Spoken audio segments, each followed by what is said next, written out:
Continuando con el programa que teníamos establecido, en la clase 2 estaríamos hablando de lo que es la macroestructura y la microestructura del suelo, las características principales que definen muchas de las cuestiones biológicas, físicas y químicas con respecto al suelo y que es necesario conocer para saber por qué se comporta, cómo se comporta y por qué en el tema de contaminación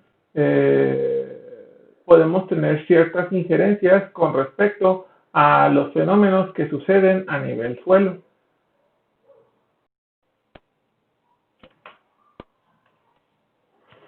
Micro y macroestructuras del suelo. El suelo en sí se compone de diferentes elementos. Viendo ese pequeño granito de arena en el cual estamos hablando de unos 25 micras, podemos ver en él todos los componentes abióticos y bióticos que conforman el suelo. En ellos tenemos cuarzos, diferentes tipos de cuarzos, tenemos arcillas, agregados de arcillas diferentes, tenemos materia orgánica que se encuentra presente, aquí pueden ser plantas, animales y hongos. Aquí con materia orgánica no nos referimos necesariamente a organismos vivos, sino simplemente materia orgánica muerta que puede ser o desechos de los mismos animales. Tenemos también una microbiota que pueden ser los microorganismos, bacterias, virus, etcétera, y agua que se encuentra presente en ese medio. Todos estos son los componentes que se encuentran presentes en el suelo. Una parte es abiótica y la otra parte es biótica. Pero, ¿cuánto es lo que cada uno de estos componentes representa para con el suelo que nosotros normalmente utilizamos? Las fases del suelo, para entender esta sección, debemos de darnos a la tarea de conocer que el suelo es un medio poroso, es naturalmente poroso. Para que sea funcional, tiene que contener poros. De hecho, uno de los medios de destrucción del suelo es la misma compactación, porque deshace esos mismos poros. Este medio poroso está constituido por diferentes fases, que no solamente es la parte que nosotros vemos como la sólida, y en ese sentido tenemos los espacios de hueco y la parte sólida.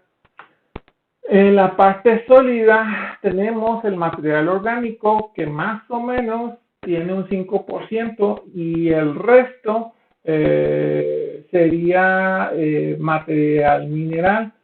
En sí, la fase sólida tiene un 50% de lo que constituye un suelo sano. Tiene en sí la parte inorgánica y la parte orgánica. El espacio de huecos en sí sería el otro 50% del suelo, y sería una fase líquida que está constituida por agua principalmente, pero también hay otras sustancias, y una fase gaseosa, que aquí es aire y otros gases. Entonces, el suelo más o menos, la parte ideal, se encuentra constituido de la manera en la cual el gráfico está mostrando. Sin embargo, ya sí vemos diferencias en cuanto a peso y en cuanto a volumen. Vemos que hay cierto movimiento en ese porcentaje ideal. En peso, estamos viendo que si bien aproximadamente el 50% de lo que es el suelo es la fase sólida, y esto se constituye el material orgánico y el material mineral, en cuanto a peso, pues obviamente trae más del 80% del peso, porque la masa de estos constituyentes es mucho mayor que el espacio poroso. En cuanto al espacio poroso, la parte líquida traería pues el 18% en cuanto al peso. No tiene peso el aire, por lo tanto no tiene representación en esta gráfica, pero sí lo tiene en cuanto a volumen. Más o menos, en cuanto a volumen, traería el 25%. Entonces un 22% de agua, un 25%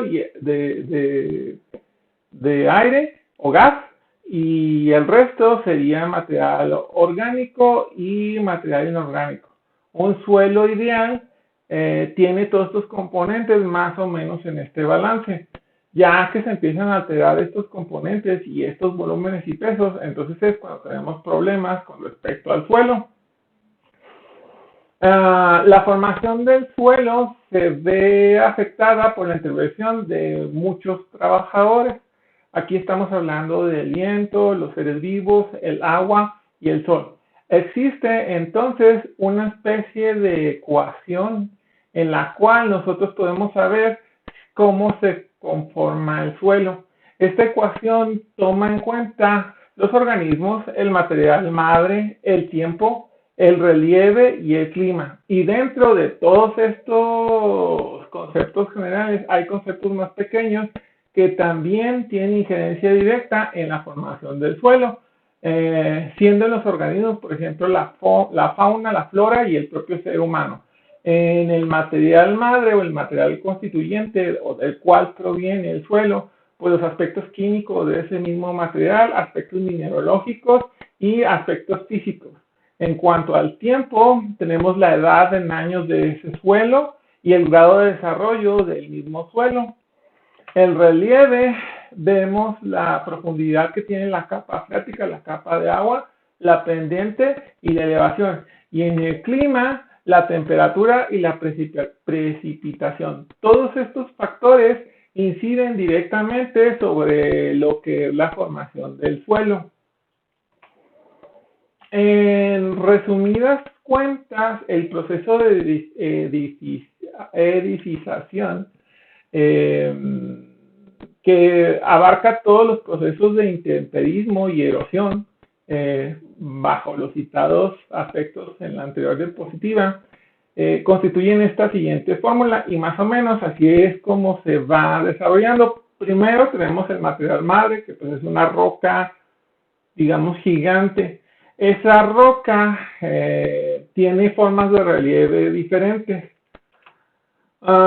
Luego, con respecto al tiempo, el clima, el sol, la lluvia, todo lo que se encuentra presente y que está afectando directamente esa roca, la va fragmentando y se va convirtiendo en rocas más pequeñas. El lecho rocoso empieza a desintegrarse. Sigue pasando el tiempo y esas rocas se convierten en fracciones más pequeñas y empieza a verse ya las primeras capas del suelo, que sería el horizonte A del perfil del suelo, del corte litológico que nosotros hicimos. Aquí ya la materia orgánica empieza a cubrir poco a poco porque ya existen nutrientes y ya existen todos los elementos que son disponibles para las plantas. Esta materia orgánica también ayuda y facilita a la desintegración del lecho rocoso. Luego, el lecho rocoso se va fragmentando más, va habiendo otras transformaciones en ese mismo, tanto por la parte biológica como la parte física y la parte climática, y se muestran ya más diferenciados los diferentes horizontes. Ya no solamente es el horizonte A, sino que surge otro horizonte que conocemos como el C. Siguiendo con el tiempo, en el paso 5 ya el suelo está bastante desarrollado y genera plantas aún mayores, genera una biomasa aún más significativa y esa biomasa también transforma el suelo y ya se diferencian muchas capas del suelo. Ahí se muestran 3, pero dependiendo del proceso en el cual nosotros nos encontramos o el lugar en el cual estemos hablando, hay muchas capas y horizontes del suelo. Más o menos este gráfico nos muestra el proceso de dacización. El origen de la fase sólida del suelo tiene sus componentes en diferentes materiales. El material originario o la roca madre se somete a una meteorización. Esta meteorización es el proceso por el cual las rocas van a sufrir una alteración química o bien una fracturación in situ por la acción de agentes meteorológicos y los mismos seres vivos. Se, esta meteorización tiene diversas ramas, podemos llamarle así. En la meteorización física, donde ocurre la disgregación de las rocas en fragmentos sin que se modifique su composición química, existen todos estos procesos, o sea, se origina por cambios de temperatura, solidificación del agua, acción de los seres vivos, crecimiento de cristales y la misma descompresión. En la meteorización química, en esta pues ya existe una modificación intrínseca de los compuestos en las rocas y aquí es principalmente por la intervención del agua o el aire. Estos son netamente procesos químicos, entonces existe la hidrólisis, la oxidación, la carbonatación, la hidratación, la disolución, la quelación y la reducción, los fenómenos de óxido-reducción. Viendo un poquito de cómo se meteoriza físicamente y yéndonos directamente hacia los acuñamientos y las tensiones por cambios de volumen, vemos que existen diferentes tipos de acuñamientos o fracturas en base a la parte física. Este primero es por acción del hielo, el clima en sí, donde primero hay una lluvia que entra en la roca, en las pequeñas hendiduras que tiene la roca. Luego sucede que la temperatura cambia, entonces baja la misma y existe una fractura de la misma roca por una acción en la cual el hielo pues es un poquito más, ocupa más volumen que el agua, entonces empuja a la roca y eso causa la fractura. Más o menos aumenta 9% su volumen y ejerce una presión en la roca de aproximadamente 2.000 kilogramos por centímetro cuadrado.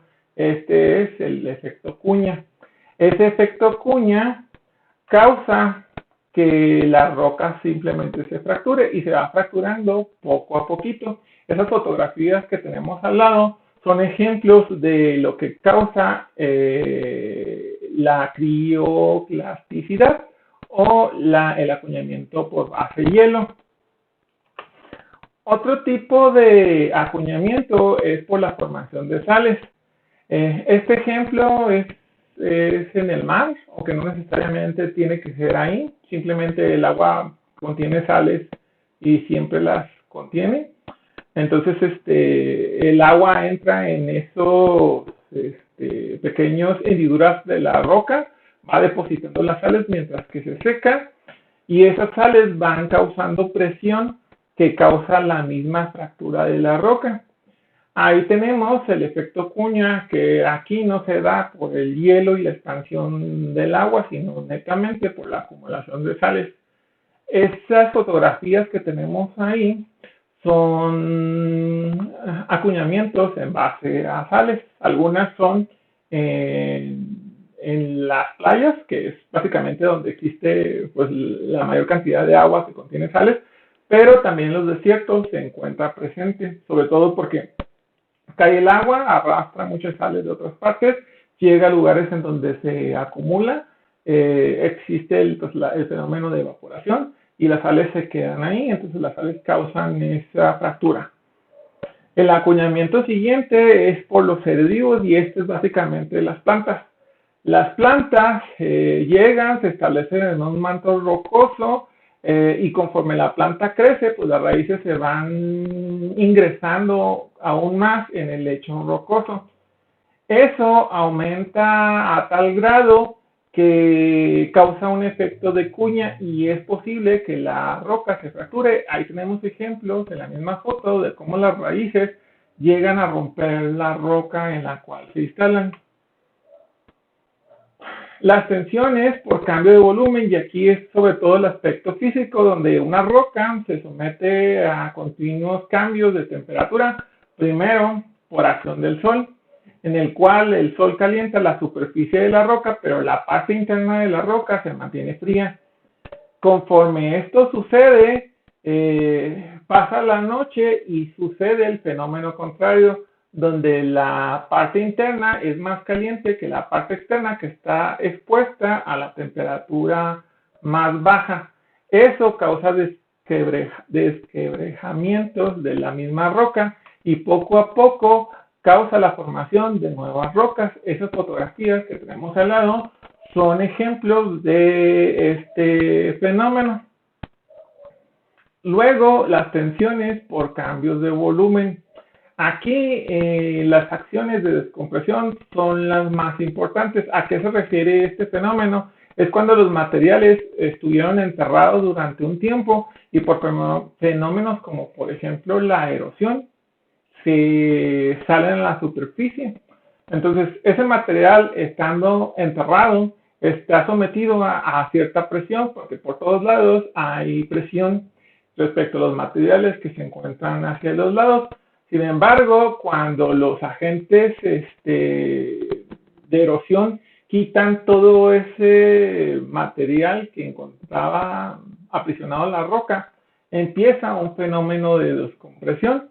Ese fenómeno de descompresión causa que al no existir presión hacia adentro, la roca empiece a fragmentarse por sí sola. Entonces eso causa la fractura de la misma. Esto se ve mucho en los cerros, por ejemplo los cerros de aquí de Chihuahua, los Cuernos de la Luna, son este tipo de fragmentación y ahí vemos unas fotografías de esos aspectos.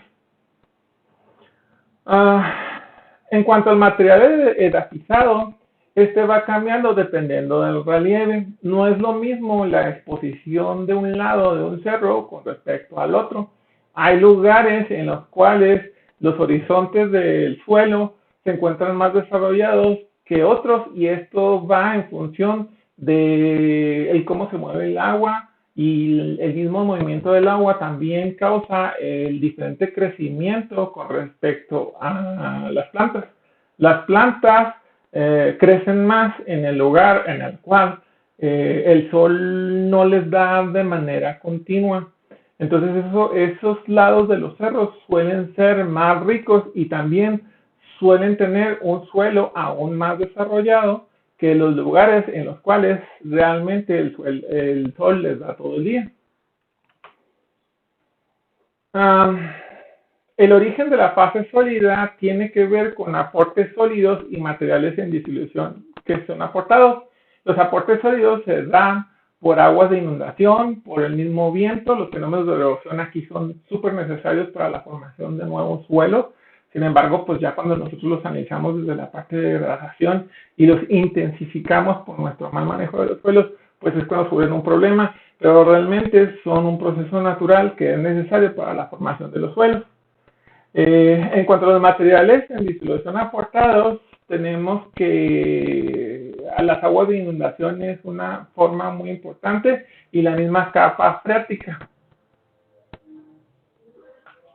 El transporte de sedimento aquí es necesario y se puede dar por agua o por aire. Los fenómenos de transporte del sedimento son suspensión, flotación, saltación, rodadura, reptación, y eso es en la parte selectivo, pero no solamente son estos conocidos como selectivos, que tienen que ver con el tamaño de la partícula que logra desprenderse y que logra ser arrastrada por el agua y por el viento. También existen los no selectivos, que estos son fenómenos, digamos, más fuertes, por ejemplo, los glaciares, su derretimiento y su movimiento natural, o torrentes que suceden en el caso de inundaciones fuertes.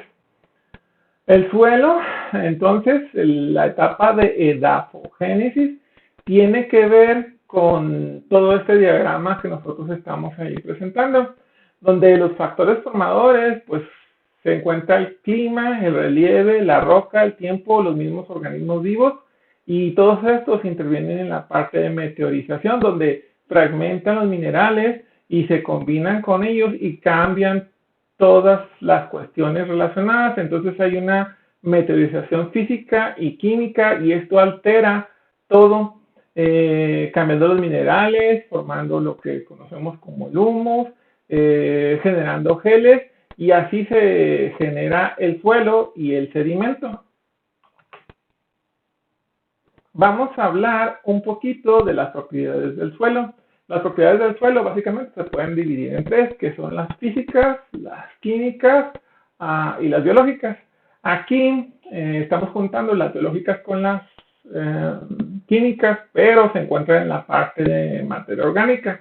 Entonces, en cuanto a las físicas o mecánicas, tenemos lo que es textura, lo que es estructura, color, permeabilidad, porosidad, drenaje, consistencia, profundidad efectiva. En cuanto a las propiedades químicas, pues el color por la presencia de materia orgánica, que también tiene un montón de implicaciones diferentes, el pH, el nivel de fertilidad y otro tipo de cuestiones. Vamos a ver la parte de indicadores de calidad. Ya les había dicho en la primera clase lo que era calidad y el cómo ciertas características nos definen si un suelo tiene calidad o no tiene calidad. Y esto es desde la parte ambiental, la parte productiva o la parte de conservación y mantenimiento de los suelos. Entonces aquí nada más vamos a acotar los indicadores principales desde la parte física.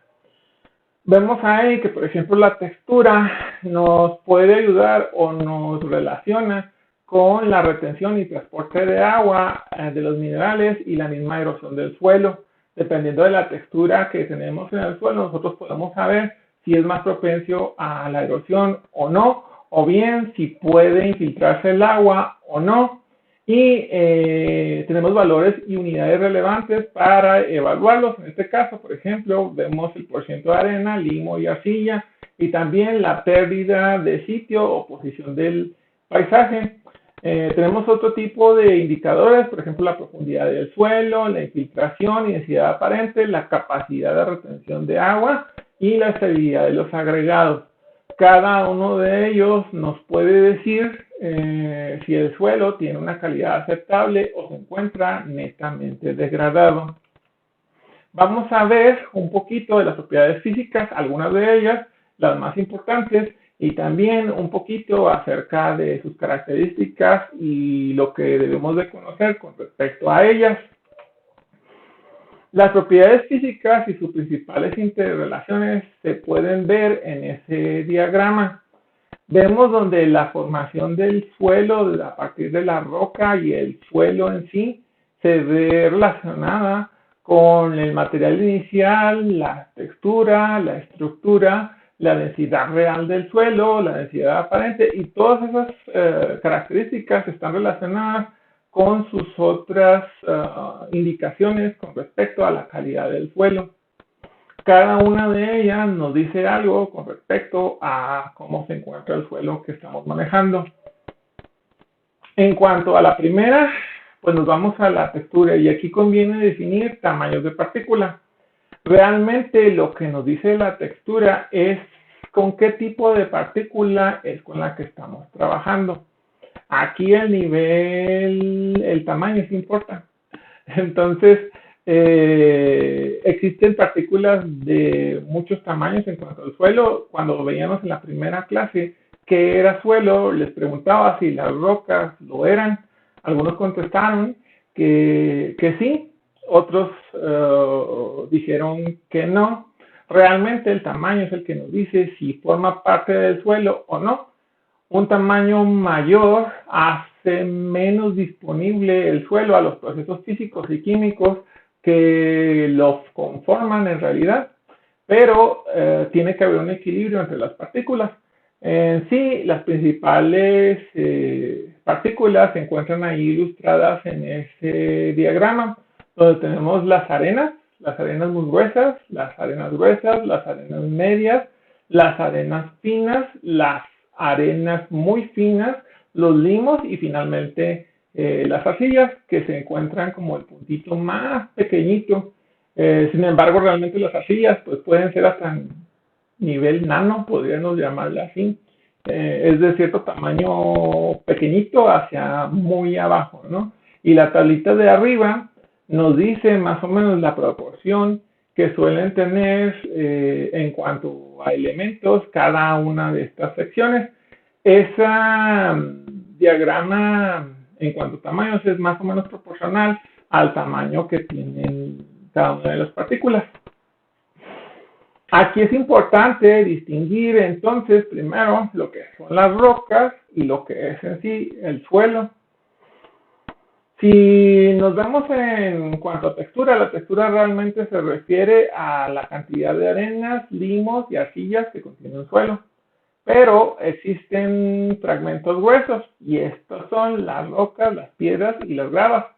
Básicamente el punto en el cual se considera suelo un tamaño de partícula y otro no, es que los fragmentos gruesos se consideran arriba de 2 milímetros y los fragmentos en sí, que son propiedad del suelo, son aquellos menores a estos 2 milímetros. En cuanto a los fragmentos gruesos, existe una clasificación. Se expresan en el nombre de la clase textural del suelo por medio de adjetivos apropiados. Esa tablita que tenemos ahí nos muestra algunos de los nombres que suelen tener las piedras o las rocas. Esto es muy de geología, pero pues es importante verlo porque al final de cuentas son constituyentes del suelo. Sin embargo, pues no creo que le vayamos a tener mayor utilidad. Entonces la piedra puede ser guijonosa, pavimentado, guijarrosa, guijoso, gravilloso, escamoso.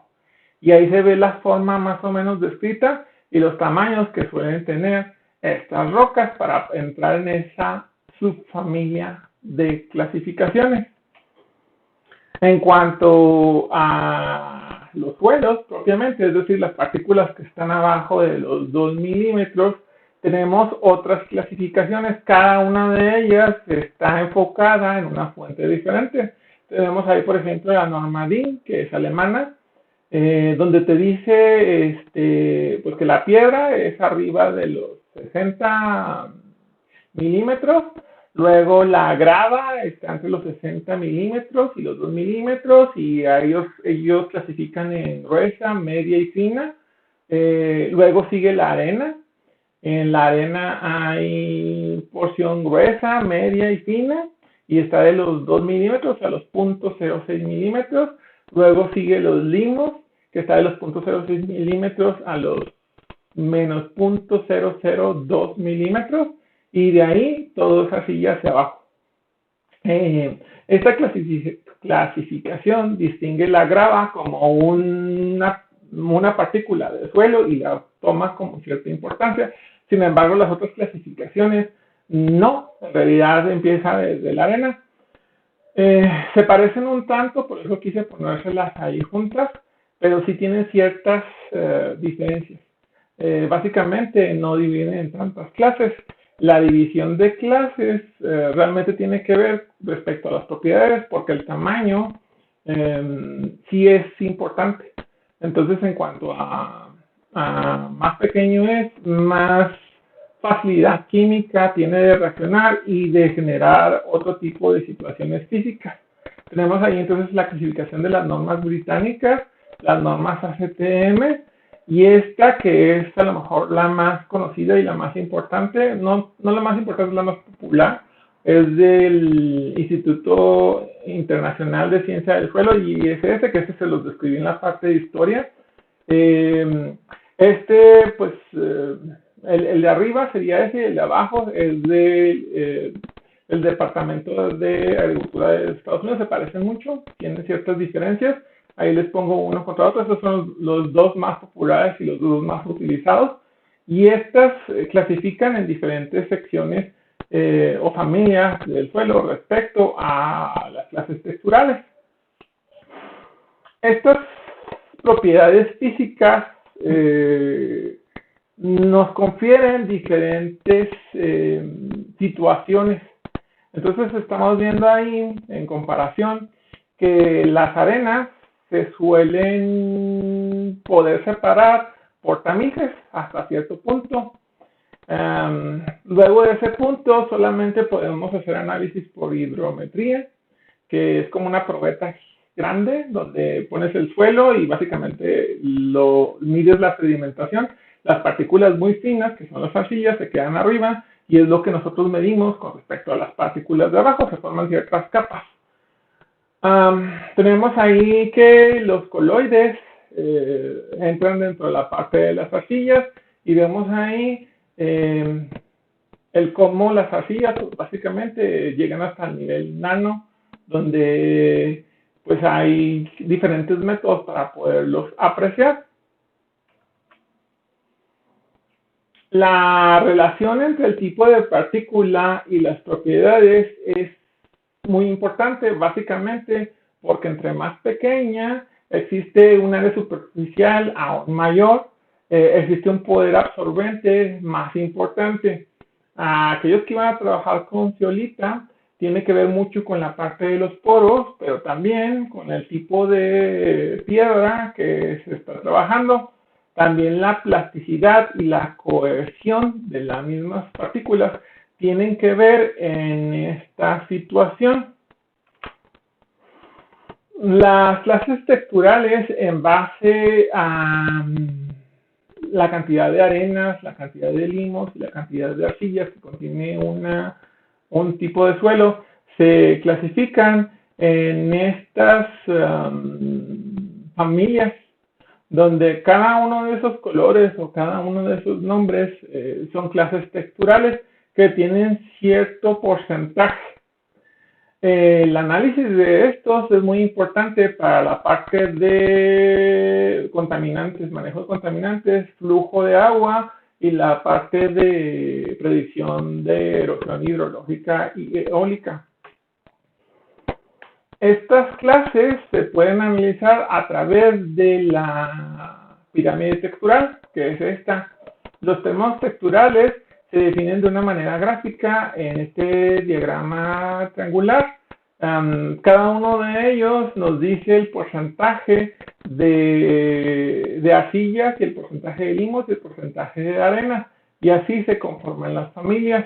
Primero tenemos la arcilla arenosa, el arcillo limoso, el franco arcilloso limoso, el franco arcilloso arenoso, franco arenoso, arena, arena franca, franco limoso, limo y franco arcilloso limoso. Todas esas familias y el cómo caen dependiendo de los porcentajes nos ayudan a clasificar las características que pueden tener ese tipo de suelo con respecto a todas las demás propiedades físicas y químicas que lo conforman. Es el modo más sencillo de poder saber. Esta otra, el anterior es de la USA, del Departamento de Agricultura de Estados Unidos, y esta es de la Sociedad Internacional de la Ciencia del Suelo. Básicamente, pues es lo mismo, es un poquito diferente, son menos familias. Algunas las unen. En realidad aquí podemos utilizar cualquiera de los dos, aquí ya es decisión. Si utilizamos también las normas alemanas o las normas ACTM, también van a tener su propia clase textural, pero estas son algunas de las que existen. Esta es una ejemplificación de lo que es en sí la parte de arcillas, lo que son limos y lo que son arenas. Y las tierras o los suelos más importantes para la agricultura y la producción son los francos, que son la combinación de esas tres texturas. Es una composición más equilibrada. Vemos ahí los colores con respecto al gris, que son los limos, el naranja, que son las arcillas, y el amarillo, que son las arenas. Entonces vemos primero las texturas francas, que son los valores extremos. Los de arriba son los valores extremos, pero siguen siendo texturas francas. El concepto central, que es, podemos decir, el mejor suelo. Luego vemos las texturas arcillosas y finalmente el concepto central, que es un equilibrio perfecto o casi perfecto entre las tres fracciones o texturas del suelo.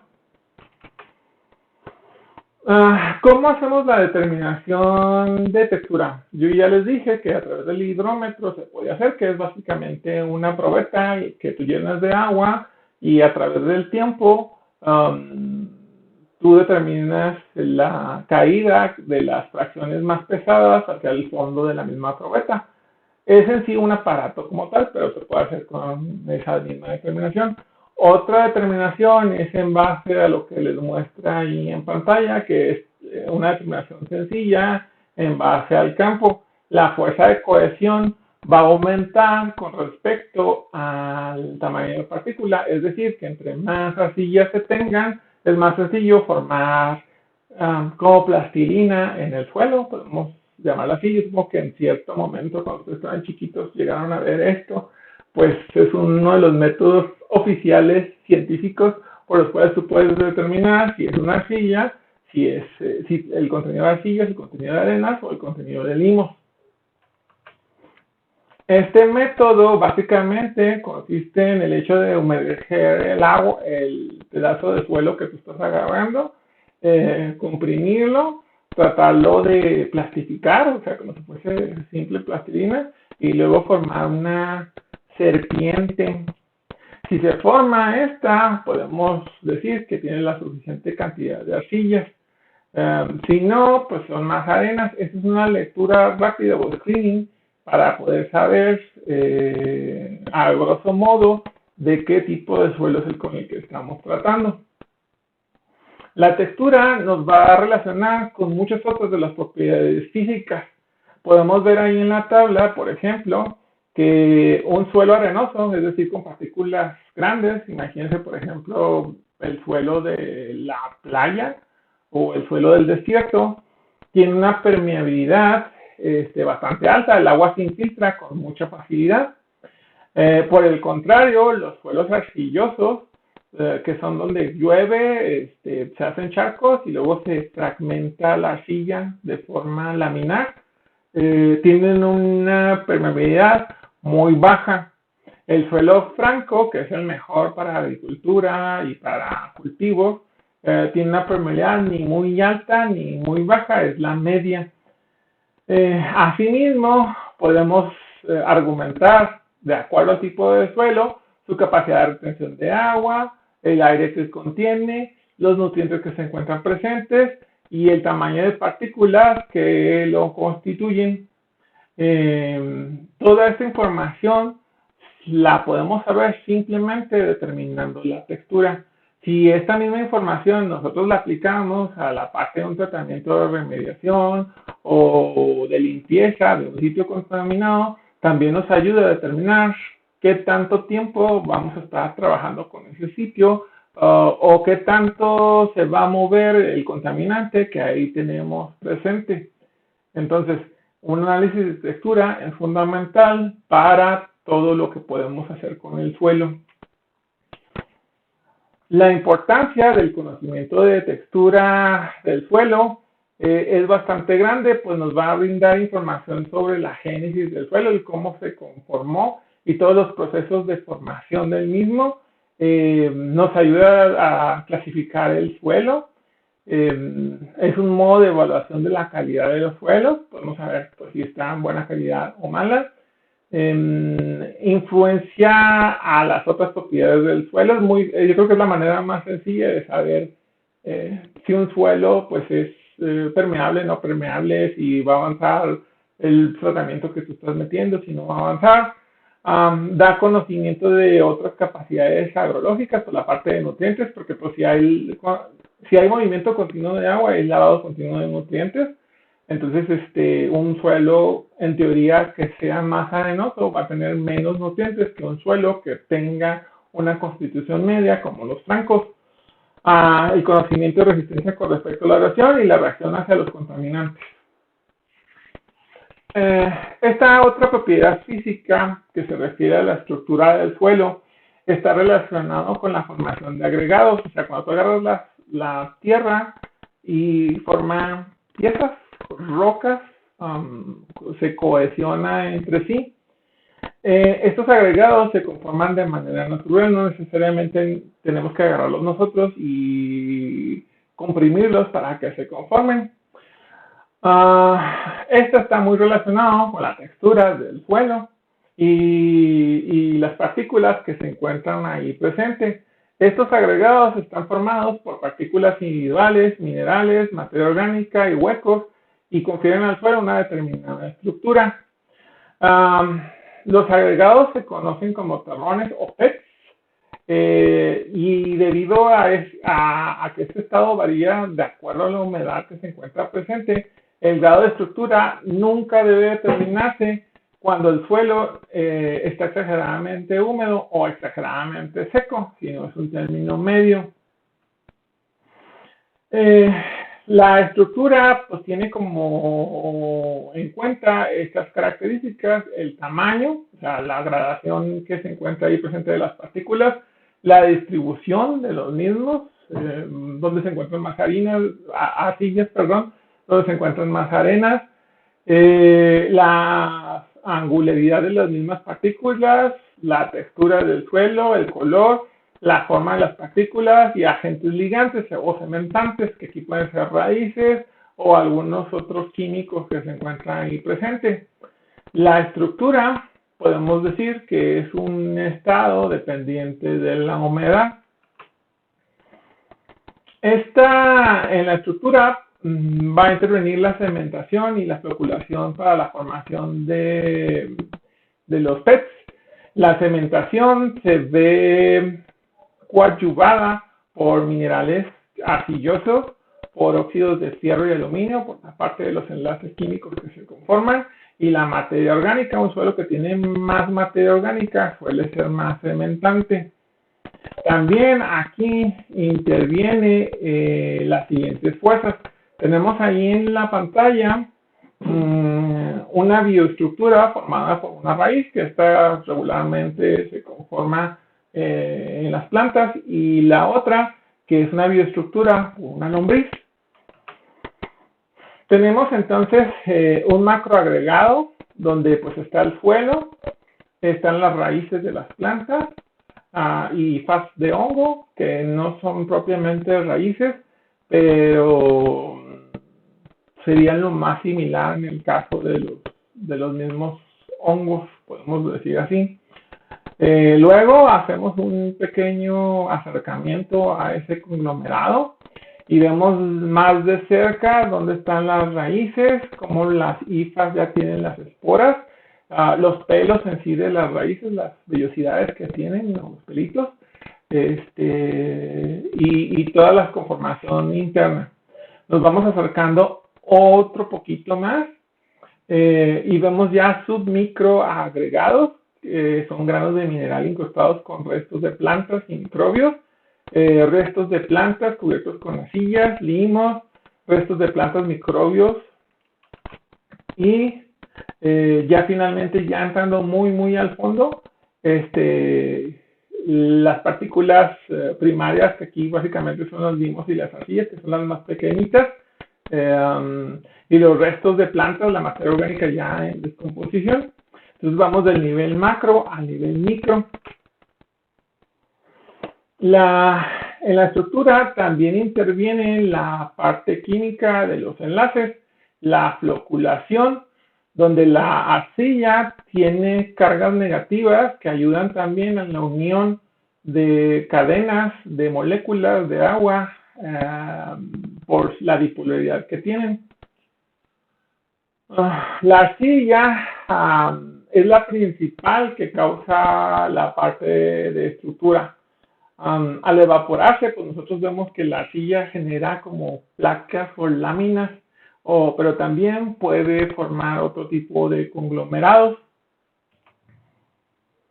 Los factores que actúan sobre la formación de estructura pues son las heladas, el deshielo, aquí la presencia de agua, todos los cationes absorbidos y el mismo movimiento que se hace del suelo, en este caso el causado por el hombre más que nada.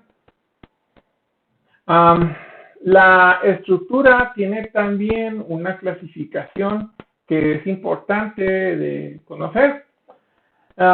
Si hablamos a nivel macro y micro, vemos diferentes tipos de estructuras.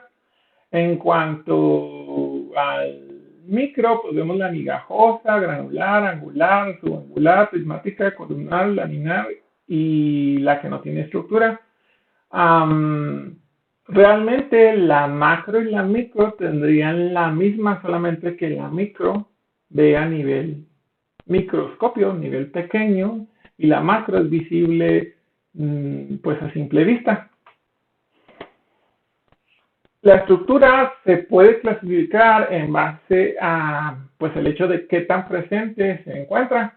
Vemos ahí en pantalla el grado de desarrollo donde se ve fuerte, moderada, débil y nula, donde simplemente no existe, que básicamente es pues la cantidad de piedritas que no son piedras en realidad, sino que tú las agarras y se deshace la roca porque son suelos conglomerados que se encuentran presentes. El tamaño también nos ayuda a definir a qué tipo de estructura es el cual nos estamos refiriendo. En sí, la morfología de la estructura del suelo se va a definir por la forma que los pets suelen agarrar. Entonces vamos a ver un poquito de esas formas que siempre se suelen presentar.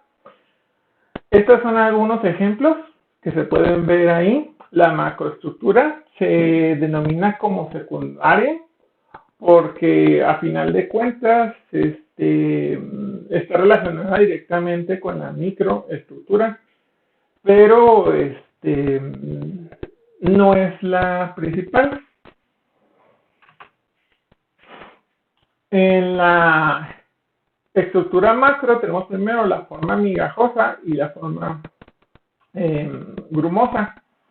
Estos agregados son los que normalmente se utilizan para las plantas. Cuando su mamá pone una planta, este es el tipo de suelo que suele agarrar. Son agregados porosos de forma redondeada, son textura franca. Granos pequeños, casi esféricos. De hecho, cuando tú ves el suelo, no tienen picos, podemos decir que son como bolitas. Viene procedente de la floculación de los coloides y minerales orgánicos.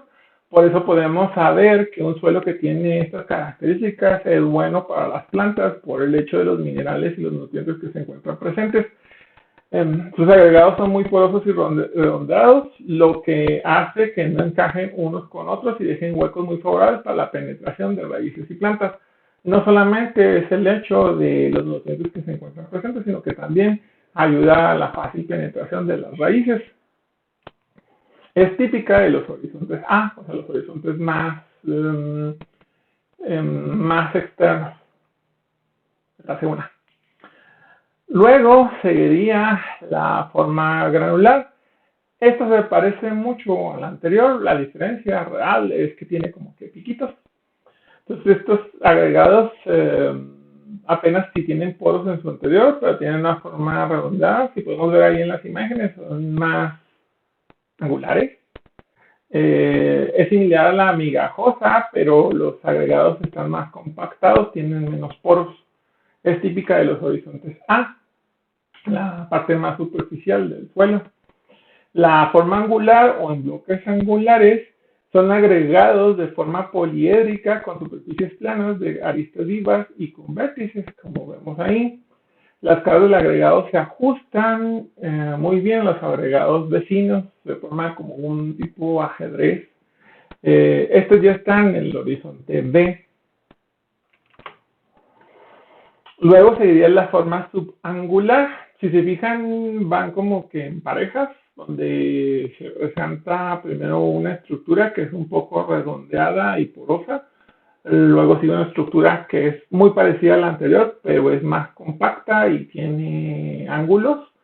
Más o menos así es como se clasifican. Entonces la anterior era un tanto más porosa y esta es más compacta.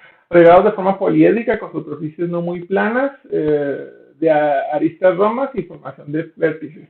Esta, al contrario de la anterior, pues no tiene picos, podemos llamarla así. Las caras del agregado se ajustan moderadamente a los agregados vecinos, típicamente los horizontes arcillosos. Cuando vemos este tipo de estructuras, sabemos que ahí se encuentra presente arcillas. Entonces, la textura y la estructura se relacionan en base a la clasificación que nosotros podemos darle y en base a la simple observación, porque es muy sencillo saber qué tipo de estructura se está presentando en ese suelo. simplemente viéndolos, como se ven ahí en las fotografías. Esta otra es la forma prismática, que básicamente forma como que columnas, pero si se fijan son redondeadas, o sea, son columnas como las columnas griegas que sostenían a los techos. Los agregados tienen forma de prisma de mayor altura que anchura, se ven ahí los ejemplos. Luego sigue la forma columnar, prismas con cara superior redondeada, o sea, la parte de arriba es redondita. Es una estructura muy poco común, es rara. Es típica de suelos alcalinos, ricos en sodios, en los cuales las arcillas de sodio dispersan y forman el horizonte iluvial. Este tipo de estructura nos dice un tipo de suelo muy en particular. Es poco común, por lo tanto yo creo que no he visto alguna, pero pues a lo mejor ustedes sí. Luego sería la estructura de forma laminar. Estas son netamente las arcillas, una gran presencia de arcillas conforma este tipo de estructura. Se compone de partículas de suelo agregadas en láminas o capas finas que se acumulan en horizontes una sobre otra. Los agregados tienen forma aplanada y tienen predominio de la dimensión horizontal, al contrario de las anteriores, que se formaban más columnas. Estas forman planos. A menudo las láminas se traslapan y es por eso que se dificulta que el agua ingrese, no son sitios permeables. Y aquí relacionamos otra vez las arcillas con respecto a la estructura. Luego estarían los suelos sin estructura, que básicamente son agregados que no tienen forma visible y se pueden clasificar en dos, o sea, la masiva o el grano suelto.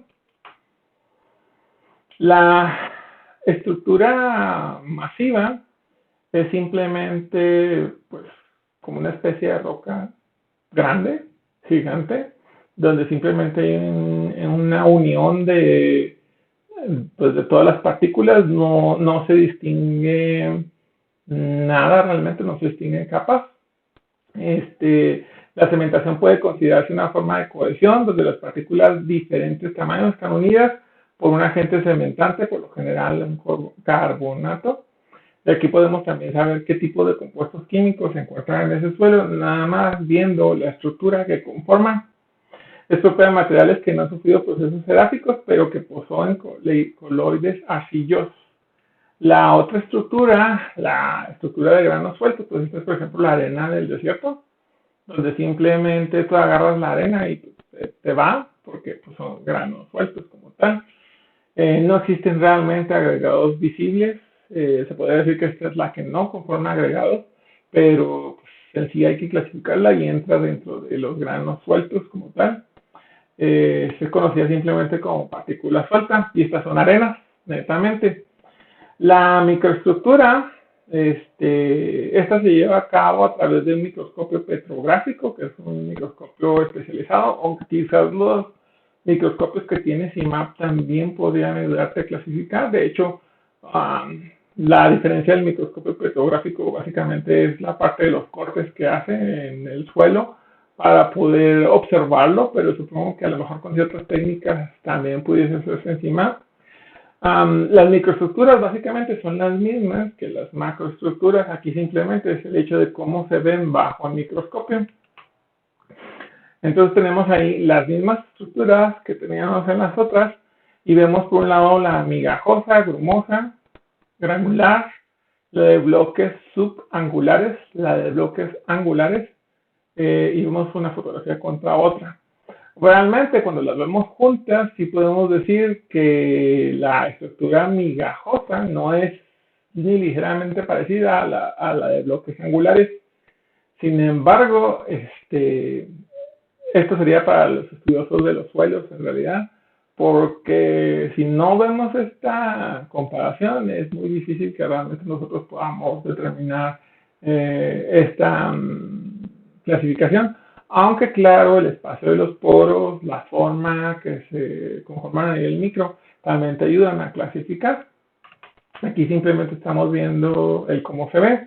Aquí hay un detalle con respecto a la forma prismática. Es tan como las partículas que la conforman son muy grandes, no se pueden ver a nivel microscopio.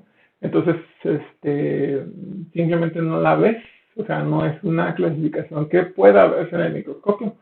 Aquí sí podemos ver que la forma laminar con respecto a las demás formas es totalmente diferente, igual la masiva y la de grano suelto, que básicamente pues la masiva no tiene forma y la de grano suelto pues se ven puras piedritas juntas. La microestructura es la denominada como primaria porque pues es la base de la macroestructura secundaria. Y básicamente a nivel micro podemos ver pues otras estructuras, entonces ahí vemos granos aislados, estructuras dispersas, estructuras floculadas, heterogéneos, matriz soportadas, hay diferentes clasificaciones, ese ya no tiene caso que se vea a detalle porque ya es demasiado respecto a geología, grafología, mineralogía.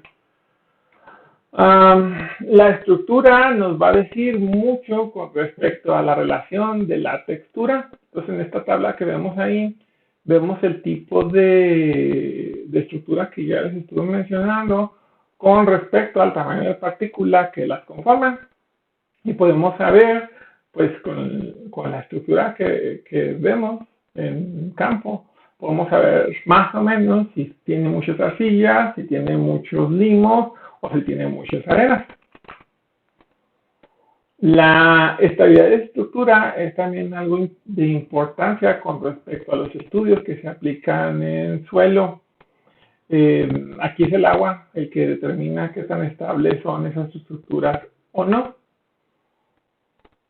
La importancia que tiene la estructura está fundamentada en que condiciona diversas propiedades del suelo, por ejemplo, la porosidad, la permeabilidad, la misma fertilidad del suelo.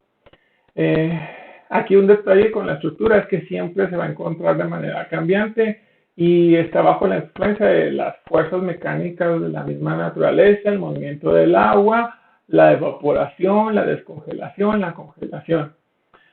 Influye en la proporción de agua que va a ser absorbida por el suelo. Entonces es una de las situaciones que tenemos de tomar en cuenta para saber si va a haber infiltraciones o si va a haber erosión por la parte hídrica o hidrogeológica. La estructura va a tener también una relación directa con la textura del suelo y la permeabilidad. Entonces vemos ahí las diferentes estructuras granulares, prismáticas, masivas, y el cómo dejan pasar el agua. También vemos cuál es más arcillosa y cuál es más arenosa. Las texturas intermedias serían las que serían blancas. Entonces, todas las propiedades del suelo se relacionan. La parte de permeabilidad representa la facilidad de circulación de agua en el suelo y va a ser un parámetro muy importante que influye en la velocidad de edafización y en la actividad biológica que puede soportar un suelo. Ahí vemos que los estudios que se aplican en cuanto a permeabilidad, básicamente pues es una columna que tú pones agua y lo mides cuánto es lo que tarda en infiltrarse y luego se generan este tipo de diagramas que se ven ahí. Y se puede saber pues también qué tipo de suelo hay en base a la permeabilidad que llega a alcanzarse. La permeabilidad se va a medir por la conductividad hidráulica. Esto también es uno de los parámetros bien importantes que se toman en cuenta cuando hacemos un sitio de disposición final de residuos, porque al final de cuentas el agua es el principal problema por la infiltración y la generación de lixiviados. La permeabilidad tiene que ver directamente con el tiempo. Entonces, el cuánto se tarda en infiltrarse es lo que medimos con respecto a estos aspectos. La densidad, que sería básicamente la cantidad de poros que se encuentra presente en el suelo, también es un factor sumamente importante. Esta va relacionada, pues, otra vez por la textura, por la estructura, pero también nos dice mucho con respecto a la infiltración de las mismas raíces en el suelo. El suelo pues va a tener dos densidades, la real, que básicamente es, si agarramos todas las piezas del suelo y luego las unimos sin espacios porosos, esa sería la densidad real, y la otra sería la densidad aparente, que básicamente es como está acomodado con espacios porosos, que puede ser agua o gases, el cuánto es lo que ocupa en volumen. Para determinarla, pues básicamente en una vamos a dividir el peso sobre el volumen de tierra seca en una estufa, y en la otra simplemente lo vamos a hacer, dividimos el peso entre el volumen que ocupan los sólidos después del secado. Aquí es importante que la densidad real de los suelos minerales más comunes anda entre 2.500 a 2.700 kilogramos por metro cúbico, y la densidad aparente de los suelos va a variar con respecto a la textura y andará entre los 1.100 y los 1.900 kilogramos por metro cúbico. La densidad aparente va a reflejar el contenido total de porosidad de un suelo, y aquí nos vamos directamente con respecto al hecho de qué tan sencillo es que las plantas penetren en ellos. Y vemos esa tablita que nos dice el crecimiento de las raíces con respecto al tipo de suelo con el cual estamos tratando. Vemos cómo afecta el crecimiento por centímetro cúbico de los gramos de raíz que se introducen en el mismo. En sí, unos suelos pues es más sencillo que crezcan y en los otros más difícil. La porosidad, que se encuentra también muy relacionada con las anteriores características, va a ser un concepto directamente relacionado con densidad. Se puede decir que es el inverso de la densidad, al menos de la densidad aparente. Este sería el volumen de los suelos que no está ocupado por la parte sólida. Y se expresa directamente como un porcentaje del espacio disponible. Hay poros que son pequeños y que son grandes, y eso nos ayuda a clasificar también el suelo de otra manera. Aquí en esta tablita que tenemos vemos la clasificación de los granos con respecto a los poros que se encuentran presentes, donde hay agregados y hay empaquetamientos. Entonces la porosidad media de los suelos está más o menos del orden del 50%, como habíamos dicho, es un suelo, podemos decir, sano. Teóricamente es como se acepta buena, o que pues, es un valor, digamos, ideal. Realmente no todos los suelos van a tener ese 50%, pero aproximado. Va a rondar a través de ese valor, y esa misma tablita nos dice cuál es la mejor que nosotros podemos esperar. Entonces, el 50 al 55% es satisfactoria, 40 al 50 es baja, menos de 40 muy baja, está muy compactado, y hacia arriba igual también es bueno o malo, ¿no? Excesiva es la mayor a 70. La porosidad también ayuda a clasificar a los suelos. Entonces, en cuanto al tamaño de los poros, hay microporos o porosidad textural, que va a estar compuesta por el volumen de los poros más finos que tiene el suelo, y la macroporosidad o porosidad estructural, que es el volumen de poros grandes del suelo, los cuales se encuentran en mayor proporción ubicados entre los PETs. Uno sería las partículas más pequeñas y el otro ya los conglomerados o los agregados, cómo se encuentra ese espacio. Entonces clasificaría en macroporos, que son diámetros arriba de 50 micras, mesoporos, que son entre 50 y 10 micras, y microporos, que es abajo de 10 micras. La porosidad del suelo se estudia directamente con la técnica micromorfológica y se cuantifica de manera indirecta en las medidas de densidad aparente. Ahí vemos fotografías de los poros y de cómo se estudia respecto al mismo microscopio. Entonces, igual se relaciona con las anteriores propiedades físicas. Aquí ya sería la parte del color. ¿Qué nos dice el color con respecto al suelo? Siendo una de las propiedades más sencillas de determinar, aunque aquí también depende de cómo ves el color tú particularmente, es muy utilizada para poder clasificar y para poder saber qué otras propiedades tiene el suelo, porque como está relacionada también con todas las demás, con la cantidad de arcilla, cantidad de materia orgánica, cantidad de partículas, humedad y todo eso, nos puede decir mucho con respecto al suelo de manera sencilla. El color va a variar respecto a la profundidad de los suelos. No es el mismo color que se encuentra en la superficie de un horizonte con respecto al que se encuentra más en el lecho rocoso o la roca madre. Normalmente los horizontes superficiales son los más oscuros, son los negros porque tienen materia orgánica. Los horizontes medios son pardos rojizos, y los horizontes que están más pegados a la roca son pardos o blancuzcos. Aquí es bien importante mencionar que se utilizan las tablas conocidas como Munsell. Ahorita les decía que dependía mucho de cómo veía yo los colores, porque por ejemplo el color naranja que yo veo no es el mismo que ve alguno de ustedes. Entonces se utiliza una estandarización como tal y estas son las tablas de Munsell. Las tablas de Munsell tienen esta particularidad. Es un catálogo de una serie de colores que básicamente pues, el que la generó puso todos los colores del suelo y los colores los relacionó con las otras propiedades.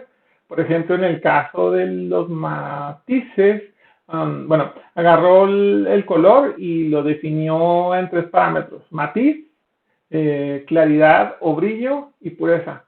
En cuanto a matiz, basaba en 5 matices básicos, que es el color rojo, el color amarillo, el color verde, azul y púrpura. Y tenía 5 combinados, que pues son combinaciones de esos. Cada uno de esos matices tiene diferentes tonalidades que se especifican mediante números que van del 0 al 10 y están colocados por una letra correspondiente. La letra que les puse entre paréntesis en esa tabla es la letra que distingue al color. Entonces, si yo veo, por ejemplo, un suelo de color rojo, va a tener una R más lo otro que tiene la tabla de Munsell, que es básicamente la claridad y la pureza. La claridad o brillo va a definir pues, lo que el brillo define, o sea, es la claridad o el grado de oscuridad que tiene esa partícula, a la cantidad de blanco o de negro que tiene ese color. La pureza va a indicar la magnitud de la dilución que tiene el color, la presencia de colores grises, los valores que puede tomar este atributo, y se distinguen entre ciertos valores. La claridad anda entre 0 y 5 para los oscuros, 10 es el negro puro y el blanco, y los claros andan entre 5 y 10.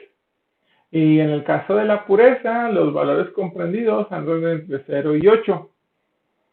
¿Cómo se ve o cómo se organizan esas tablas de Munsell? Aquí les traigo un escaneado. Básicamente es como un librito. Entonces, estos escaneados que se ven ahí, esos puntitos que se ven entre cada color es un agujerito. Entonces tú vas con el librito, lo pones sobre el suelo, vas cambiando las hojitas y vas viendo los colores en cada uno de los agujeritos, la comparación del suelo contra el color que trae la tabla de Munsell, y luego ya tú simplemente clasificas en qué tipo de suelo se encuentra y ese ya te da toda la información de claridad, pureza y todo lo demás que estábamos mencionando. Entonces es un método muy sencillo y muy práctico de clasificar los suelos como tales. Aquí vemos un poquito más de cerca la misma tabla de Munsell. Cada hojita, por un lado, tiene la comparación de los colores contra el suelo y por el otro la información con respecto al matiz y la pureza. Estos son ejemplos concretos de los colores de los suelos. Si bien cuando empiezas a leer de la tabla de Munsell y ahí te dice que hay colores púrpuras y colores amarillos y amarillos pollos, no más ligeramente amarillos, tú te quedas pensando de que en realidad no pueden existir suelos así. Pero yo creo que esa visión es un tanto cerrada por el hecho de la zona en la cual nosotros vivimos, que es a final de cuentas un clima desértico y que tiene colores de suelos muy típicos, A lo más que nosotros llegamos a conocer son los suelos oscuros, porque pues, conocemos el suelo que se utiliza para plantar plantas y para macetas y para cultivos, que pues es altamente nutrientes y materia orgánica y suele ser oscuro. Y conocemos el suelo que está normalmente en estas situaciones áridas. En ese sentido, pues no conocemos la gran variedad de colores que se pueden presentar en los suelos. Por eso me era importante poner una imagen como la que estamos viendo en pantalla, donde vemos cortes litológicos reales de los suelos y los colores que se presentan en esos suelos. Y este es otro ejemplo. Ahí vemos desde colores rojizos, naranjas, cafés, incluso se pueden ver algunos verdes, amarillos, azules, púrpuras, todos los colores que maneja la tabla de Nusselt. Aquí lo muy importante de los agentes cromógenos que le dan color a los suelos es que nos dicen cosas con respecto al suelo. Si se fijan, cada uno de los factores físicos que hemos estado viendo nos ayuda a detectar características fáciles y sencillas acerca de el grado de degradación o posibles características que pudiesen ser útiles en un proceso de remediación de los suelos. Aquí, por ejemplo, les traigo ejemplos concretos de cada uno de los colores. El color oscuro o negro en los suelos normalmente se relaciona con la materia orgánica. En general, cuando está más oscuro, más contenido de materia orgánica contiene o se le adhiere. Por algo Terra preta también tiene ese color, pero el color negro, o aquí el detalle con los colores, es que no necesariamente siempre quiere decir que hay materia orgánica. Cuando está localizado en nódulos y películas se le atribuye normalmente a los compuestos de hierro y sobre todo manganeso. Entonces, puede ser materia orgánica o puede ser compuestos de este tipo, pero no es tan exacta el uso del color. Sin embargo, pues sí nos puede decir bastante con respecto al suelo que estamos manejando. El color blancuzco es debido a los carbonatos, entonces un color de estos va a indicarnos presencia de yeso o otras sales más solubles, como es el caso de los suelos aquí en Chihuahua. En los horizontes eluviales es consecuencia del lavado de las arcillas y materia orgánica, es el mismo color, y la concentración de arenas. El color pardo y el color rojo, el color pardo por su lado va a indicar presencia de hidróxidos de hierro férricos unidos a arcilla y a materia orgánica, y el color rojo, óxidos férricos deshidratados del tipo de roca hematita, medio cálidos con estaciones de intensa y larga sequía, es lo que te indican.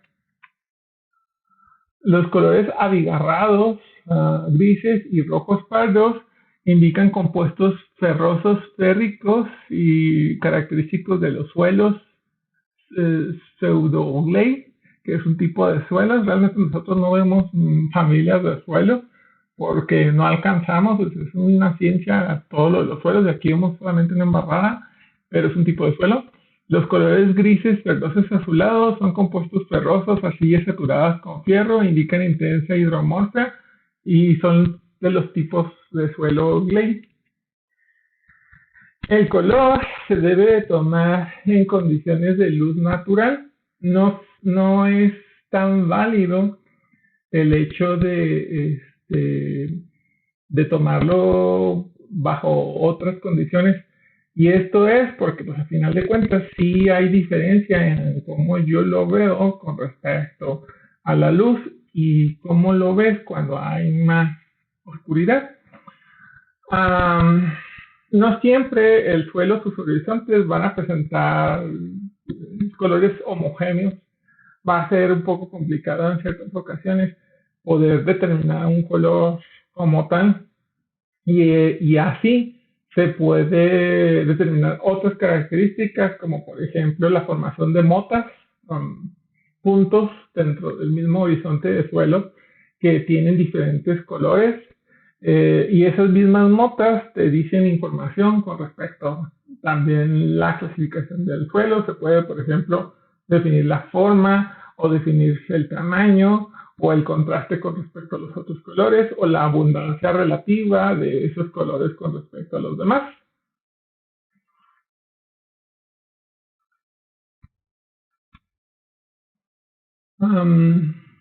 Otra de las propiedades físicas importantes es el calor. El suelo tiene una propiedad intrínseca de absorción de calor. La reacción de aumento de temperatura que se presenta ante el suelo es debido a las radiaciones que recibe del sol. Y la temperatura pues va a depender de muchos factores.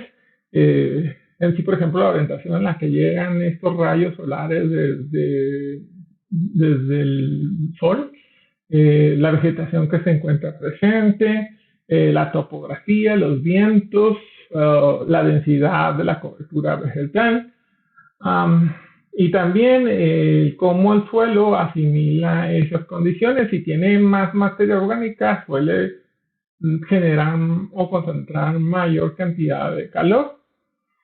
La temperatura del suelo es una medida que no se utiliza mucho porque no se disponen realmente muchos datos. Se acepta que la temperatura del suelo a 50 centímetros de profundidad es equivalente a la del aire más 1 grado centígrado, o sea, es un poquito más caliente respecto a la temperatura exterior. Esta propiedad física se mide a través de la conductividad térmica, que es la cantidad de calor que va a fluir, podemos llamarlo así, en la materia del suelo. Entonces sería un gradiente vertical de 1 centímetro hacia abajo por el tiempo en el cual se infiltra ese calor. Perdón. Esta grafiquita que les estoy presentando ahí es el ciclo diurno de la temperatura del suelo a diferentes profundidades, que va desde una medición hecha a 1 centímetro hasta 80 centímetros.